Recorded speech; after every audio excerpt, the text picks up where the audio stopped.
Hello, El Paso Gridley Band. It is Mr. J coming to you from my home in Minunk, talking about our band announcements for this week, which is October 12th through October 18th, week 9, the last week of first quarter. Contact information is here. If you're not signed up for remind texts or subscribed to my YouTube channel, please do that so that you can get these announcements and stay up to date. All right, here we go. Junior high announcements. If you have not returned your school instrument contract, do that to me as soon as possible, those who are using school instruments, along with your $25 USO fee. Next Friday is a chorus day, or 7th grade band rather than 8th grade band, and the lessons during 4th hour are 7th graders. 5th graders, make sure that you have gotten your own band book. That's Traditional Excellence Book 1. Still a few of you who haven't got that yet. Please make sure that you are getting that as soon as possible. On Friday, we had a Teacher Institute Day to talk about remote learning expectations at the junior high. I'm sure that information will be communicated to you all as soon as possible. I have submitted the elective information to the junior high admin. We'll see. So we'll see where we go from here.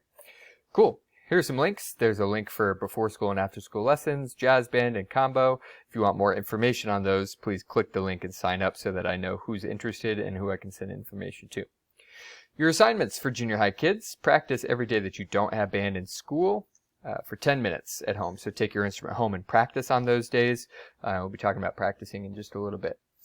5th graders, you can be practicing from your book, page 6, 7, and 8.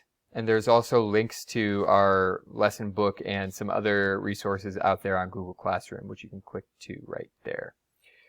High schoolers, again, if you have not returned your school instrument contract, do that to me as soon as possible and bring me your $25 along with that. Next Friday is a chorus day, and Wednesday, the 14th, that's a typo, is a remote day for freshmen, sophomores, and juniors who are not taking the PSAT. For juniors and seniors who are taking the PSAT, the NMSQT, or the SAT, you'll be doing in-person testing on that day.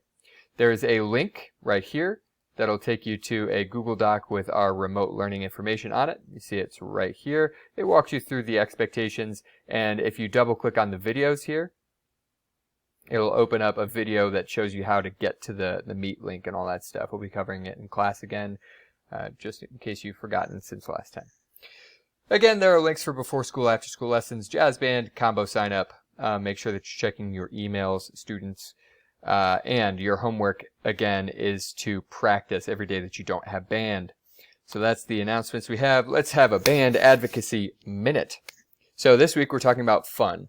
A lot of people, when they hear the word practicing, get the dreaded, like, chores kind of feeling. And I want to make sure that when you are practicing, you should spend some time learning something fun.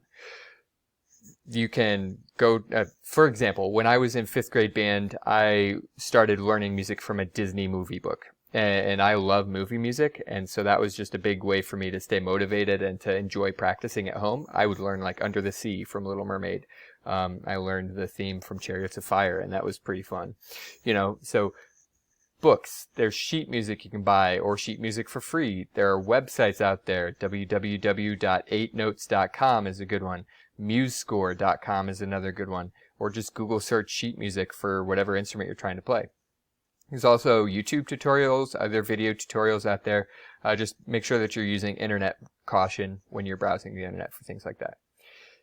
If you're practicing at home for 20 minutes, 10 minutes of that should be fundamentals and school music, so scales, exercises, things to make yourself better at your instrument, lip slurs, things like that, rudiments for drums. And then school music should be included in that, and then 10 minutes of fun time. Whatever you want to learn, you should do about 10 minutes of serious hard effort, and then 10 minutes of effort on something that you want to learn. And why is this? One, you're learning this instrument because you want to learn this instrument, so you should enjoy doing it. And one of the ways to enjoy doing it is to learn music you want to learn. Second is, often when you learn music on your own, you're pushing yourself to learn new skills, harder music, stuff like that. So it's making you better, which is in itself much more fun. The better you get, the more fun you have. All right, and as usual, my COVID-19 slide is up here. The link here includes a lot of super cool videos and information, and make sure that you are checking your sources. All right. If you guys have any questions, please let me know.